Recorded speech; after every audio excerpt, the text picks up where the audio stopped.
Les Européens l'appellent Averroès. Aboul Walid Mohammed ibn Ahmed ibn Rushd, de son vrai nom, est né en 1126 à Cordoue. Il a consacré sa vie à étudier et à s'approfondir dans la philosophie grecque.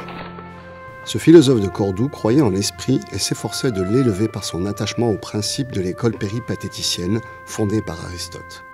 À son époque, ce courant représentait le plus rationnel dans la pensée philosophique.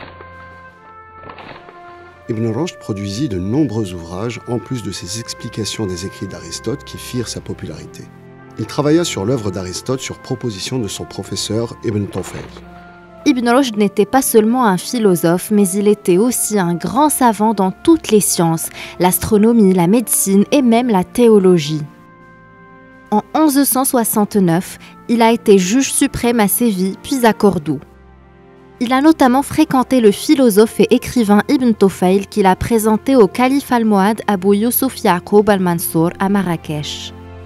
Fin connaisseur de la philosophie, ce dernier a aidé Ibn Rushd à étudier et à traduire la philosophie grecque.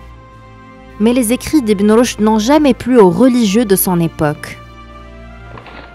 Il n'y avait aucun doute que la philosophie était un facteur déterminant dans ce qu'endurait Ibn Rushd tout au long de sa vie. C'était cela qui réveillait ses détracteurs et ses ennemis les plus redoutables. Le sultan fut même poussé à mettre en doute la foi musulmane du savant. Ibn Rushd est traduit en justice à Marrakech et condamné pour trahison et dépravation. Il est exilé au village juif andalou d'Alicante et ses livres sont passés au bûcher. Quelques années plus tard, Ibn Rushd est gracié par le sultan al-Mansour et il revient à Marrakech. Il retrouve la cour princière, mais il meurt en 1198 dans la capitale almohade. Il fut d'abord inhumé à Marrakech, mais 3 mois plus tard, sa dépouille fut transférée à Cordoue, sa ville natale. Il fut enterré là-bas à côté de ses parents. À sa mort, la philosophie perdit son plus grand défenseur à Al-Andalus et dans le monde islamique. Ibn Rushd était l'imam de son temps, un véritable connaisseur en jurisprudence et en philosophie. Pourtant, il était le plus modeste et le plus humble. Était-ce une qualité ou un défaut ? Ce qui en fut retenu, c'était que ce savant fut grand par son savoir autant que sa modestie. Le monde connut la richesse de son savoir au temps où les Arabes l'ignoraient.